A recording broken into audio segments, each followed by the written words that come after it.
I didn't lose her the day she walked away. I lost her months earlier. On the nights I chose silence instead of honesty. On the mornings I said, "I'm fine," when I wasn't. On the days I thought love would wait for me to grow up. This is not a story about a breakup. This is a story about a man who realized too late that love doesn't leave suddenly. It leaves quietly, one moment at a time. I used to believe I was a good man simply because I never cheated. Because I paid the bills. Because I stayed. I thought consistency was the same as effort. I thought being present in the room meant being present in the relationship. I wasn't cruel. I wasn't abusive. I was something worse. I was distant. I came home tired and expected peace. I came home stressed and expected understanding. I came home empty and expected her to fill me. And every time she asked for more, I told myself she was asking for too much. I didn't see it then, but I was living like love was a background app, always open, never updated. People talk about fights ending relationships. They're wrong. Silence does. At first, she tried to explain. She used words carefully, like glass. She said she felt alone even when I was next to her. She said she missed me. I heard the words, but I didn't hear the meaning. Later, she stopped explaining. She started asking fewer questions. She stopped correcting me. She stopped waiting for me to notice. And I thought that meant things were better. That was my biggest mistake because when a woman stops complaining, she has already started leaving. Here's the truth I avoided for years. I liked the version of myself that didn't need to change.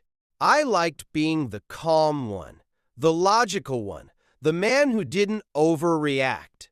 But calm is not the same as emotionally available. Logical is not the same as loving.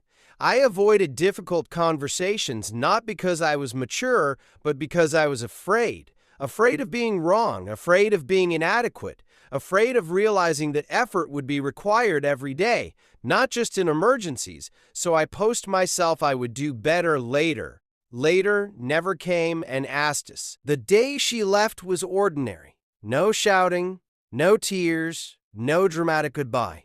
She folded her clothes carefully. She thanked me for the years we had. She said she hoped I would be happy, and that's when I felt it. Not anger, not panic, fear. Because I realized she had already grieved the relationship while I was still inside it. I begged, not with words, but with confusion. I asked how this happened so suddenly. She looked at me gently and said something I will never forget. "This isn't sudden. You just weren't listening." The apartment felt larger after she left. Not because of space, but because of echoes. Her mug was still on the shelf. Her pillow still smelled like her hair. Her absence was louder than any argument we ever had. That's when the thoughts started. The moments I dismissed. The nights I chose my phone over her voice. The times she reached for me and I pulled away without noticing. Regret doesn't scream, it whispers, and it never shuts up. No one teaches men how to love emotionally. We're taught to provide, to protect, to endure, but not how to stay open when we're tired, when we're insecure, when we feel like we're failing. We're taught that love should be easy if it's real, that if it's hard, something is wrong.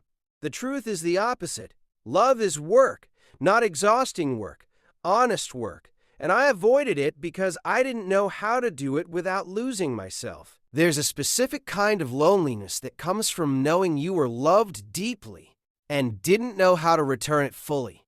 You can't blame anyone else. You can't rewrite the ending. All you can do is sit with the man you were and decide if you're brave enough to change. I wasn't sure I was, but I knew I didn't want to repeat this story. I started paying attention to my emotions, to my defensiveness, to the way I shut down instead of opening up. I learned that listening is not waiting for your turn to speak. It's choosing to understand. I learned that presence is not physical, it's emotional. And most importantly, I learned that love doesn't need perfection. It needs participation. I started paying attention to my emotions, to my defensiveness, to the way I shut down instead of opening up. I learned that listening is not waiting for your turn to speak, it's choosing to understand. I learned that presence is not physical, it's emotional. And most importantly, I learned that love doesn't need perfection, it needs participation. I am not the man she fell in love with. I am the man who learned from losing her. And while I wish more than anything that I had learned sooner, I know this. Some lessons don't come to save relationships, they come to save you from repeating the same mistakes. This story isn't about guilt, it's about growth. And if it reached you, maybe it's not too late for you. If this story felt real to you, if you've been through something similar, you're not alone. You can support this channel with a like and subscribe if you want to hear more stories like this.